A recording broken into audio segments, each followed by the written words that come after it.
नमस्कार, मैं doctor Anupama Saxena LBS college Kotputli से प्रथम वर्ष राजनीति विज्ञान की इस कक्षा में आप सभी विद्यार्थियों का हार्दिक स्वागत है। बच्चों, पिछले 2 व्याख्यानों से हम तिलक पर चर्चा कर रहे थे। आज उसी चर्चा को आगे बढ़ाते हुए मैं आपको तिलक के राजनीतिक विचारों के विषय में बताऊंगी। तिलक के राजनीतिक विचारों का अध्ययन हम 2 भागों में करेंगे ताकि आप उन्हें भली भांति स्पष्ट रूप से समझ सकें। तो चलिए बच्चों, शुरू करते हैं। तिलक के राजनीतिक विचार। तिलक के राजनीतिक कार्यों को उनके विचारों का मजबूत आधार प्राप्त था। भारतीय राष्ट्रीय आंदोलन के संबंध में उनका स्पष्ट दृष्टिकोण था। तिलक ने राजनीतिक प्रश्नों का सैद्धांतिक विश्लेषण प्रस्तुत नहीं किया। उन्होंने केवल भारतीय स्वतंत्रता को केंद्र में रखकर राजनीतिक समस्याओं का यथार्थवादी विश्लेषण किया। यह विश्लेषण अपनी मौलिकता के कारण भारतीय राष्ट्रीय आंदोलन में महत्वपूर्ण स्थान रखता है। तिलक के राजनीतिक विचारों का सर्वाधिक महत्वपूर्ण यथार्थवादी पक्ष यह था कि उन्होंने हमेशा राजनीति को जनता के परिप्रेक्ष्य में देखा।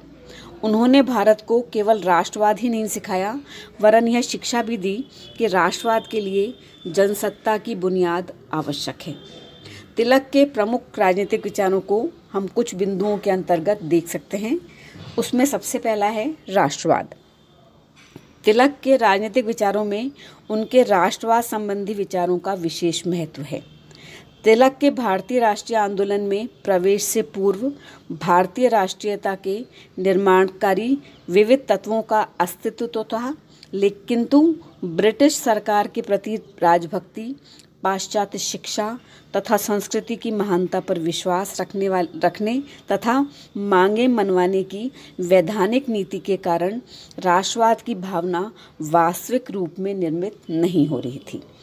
तिलक उदारवादी नेताओं की भांति पाश्चात्य विचारों से प्रभावित तो थे, किंतु इसी के साथ उनकी यह मान्यता थी कि जिन सिद्धांतों पर हमारी पुरानी समाज व्यवस्था आधारित है, उसमें इतना सामर्थ्य है कि वह भारतीय राष्ट्रवाद का आधार बन सकती है। तिलक ने प्राचीन समाज व्यवस्था के सिद्धांतों में भारत की प्राचीन परंपराओं, धर्म और दर्शन को शामिल किया। इस संदर्भ में अपने विचारों को व्यक्त करते हुए उन्होंने मराठा के एक अंग में लिखा, सच्चा राष्ट्रवादी पुरानी नींव पर ही निर्माण करना चाहता है, जो सुधार के पुरातन के प्रति घोर असम्मान की भावना पर आधारित है। उसे सच्चा राष्ट्रवादी रचनात्मक कार्य नहीं समझता। हम अपनी संस्थाओं को ब्रिटिश ढांचे के अनुरूप नहीं ढालना चाहते। सामाजिक तथा राजनीतिक सुधार के नाम पर हम उनका अंतर्राष्ट्रीयकरण नहीं करना चाहते। इस प्रकार तिलक ने प्राचीन संस्कृति के पुनरुत्थान पर बल दिया। यही कारण है कि तिलक के राष्ट्रवाद को पुनरुत्थानवादी कहा जाता है। इसी आधार पर तिलक के राष्ट्रवाद को सांस्कृतिक राष्ट्रवाद की संज्ञा भी दी जाती है, क्योंकि उन्होंने राष्ट्रवाद की नींव उन सांस्कृतिक परंपराओं पर रखी जिन्होंने भारतीयों को एकता के सूत्र में बांधा था तथा जिनके कारण भारतवासी देश प्रेम की सामूहिक भावना में आबद्ध रहते आए हैं। भारतीय संस्कृति से भारतीय जनता को जोड़ने की दृष्टि से ही तिलक ने शिवाजी और गणपति उत्सवों का आरंभ किया। गणपति उत्सव यद्यपि व्यक्तिगत स्तर पर महाराष्ट्र में पहले ही मनाया जाता था, लेकिन तिलक ने इसे सामूहिक ढंग से मनाने की प्रथा शुरू की। इसे राष्ट्रीय स्वरूप देने का श्रेय तिलक को ही जाता है, जिससे जनता में अपनी संस्कृति के प्रति एकता और आदर का भाव उत्पन्न हुआ तथा राष्ट्रीयता की भावना जागृत हुई। शिवाजी उत्सव का उद्देश्य भी देशभक्ति की भावना जागृत कर जनता को संगठित करना था। तिलक का राष्ट्रवाद न केवल सांस्कृतिक परंपरा पर आधारित था, बल्कि उसमें आध्यात्मवाद का भी समावेश था। तिलक की मान्यता थी कि राजनीति को धर्म से पृथक नहीं किया जा सकता। गीता रहस्य में उन्होंने लिखा कि परमात्मा की यह इच्छा है कि प्रत्येक व्यक्ति को आजीवन किसी मूल्य पर अपने धर्म से संबद्ध कर्तव्य का पालन करना चाहिए। इस संबंध में तिलक का कहना था कि हर भारतीय का भारतवासी होने के नाते सबसे महान धर्म स्वराज्य की प्राप्ति है। स्वराज्य के अभाव में देश में सामाजिक, आर्थिक या धार्मिक सुधार संभव नहीं है। इस प्रकार तिलक ने भारतीय राष्ट्रवाद को भारतीय संस्कृति के आधार पर कर्तव्य के पालन से संयुक्त किया। कर्तव्य यानी स्वधर्म। तिलक की मान्यता थी कि राष्ट्रीयता के विकास के लिए राष्ट्रीय एकता अत्यधिक महत्वपूर्ण है। तिलक के शब्दों में ईश्वर तथा हमारा देश भिन्न नहीं है। हमारा देश ईश्वर का एक रूप है। राष्ट्र तथा ईश्वर के प्रति प्रेम की भावना प्रांतीयतावाद, सांप्रदायिकतावाद तथा जातिवाद की विरोधी है। अतः वे इस बात का प्रचार करते थे कि भारत में राष्ट्रवाद की जड़ें जमाने के लिए हिंदू मुसलमान का प्रश्न विकट होने दिए बिना राष्ट्रीयता की भावना विकसित नहीं हो सकती।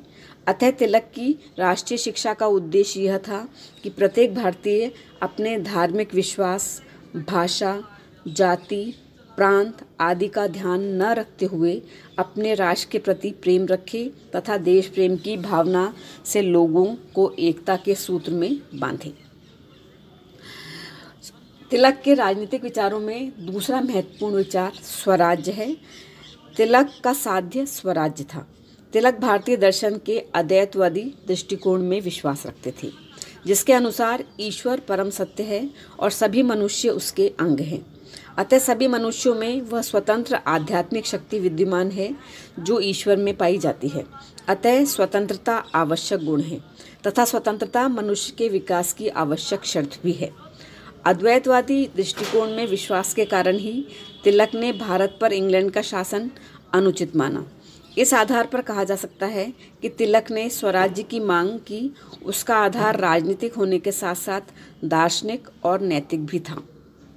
इस संबंध में तिलक की विचारधारा को स्पष्ट करते हुए थियोडोर एल रो ने कहा है कि तिलक ने लोगों को यह उपदेश दिया कि हमें स्वराज्य की आवश्यकता इसलिए नहीं है कि हम यूरोपीय ढंग की नकल करना चाहते हैं, बल्कि जीवन के संबंध में भारतीय दृष्टिकोण के अनुसार स्वराज्य हमारी एक अनिवार्य नैतिक आवश्यकता है।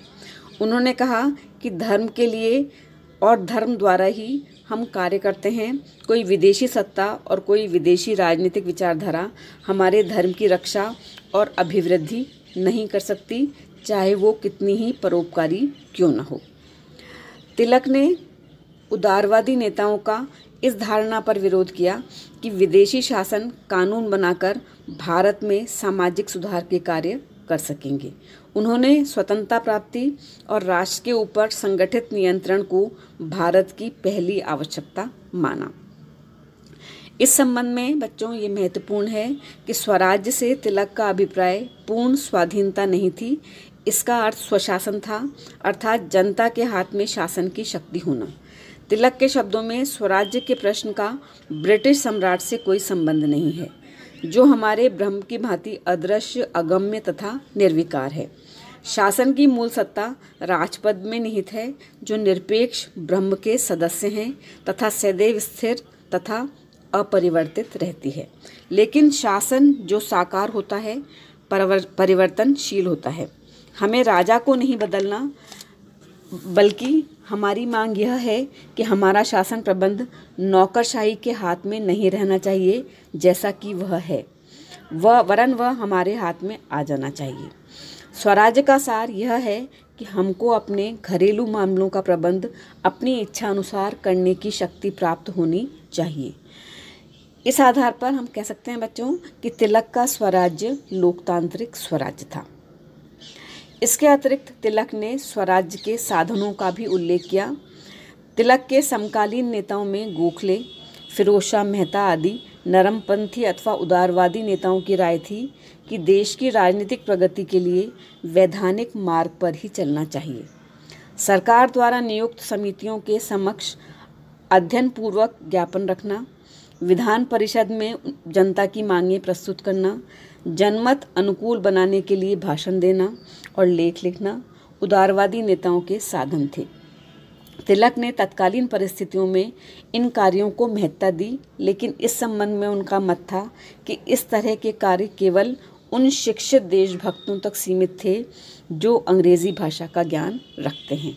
साधारण जनता उनके इस कार्य में सहभागी नहीं बन सकती। अतः तिलक ने उदारवादियों के संवैधानिक साधनों का विरोध किया। इसी काल में क्रांतिकारी उदारवादियों के प्रतिकूल छोर पर खड़े थे।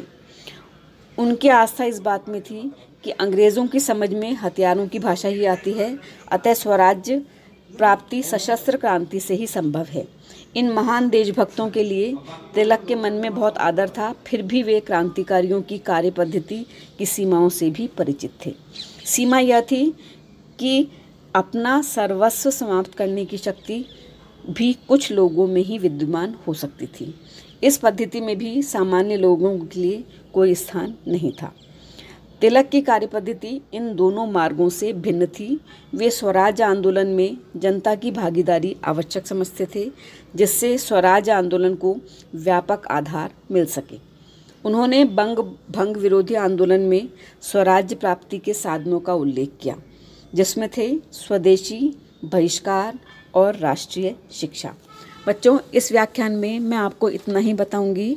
तिलक के अन्य राजनीतिक विचारों के संबंध में हम अगले व्याख्यान में चर्चा करेंगे। धन्यवाद।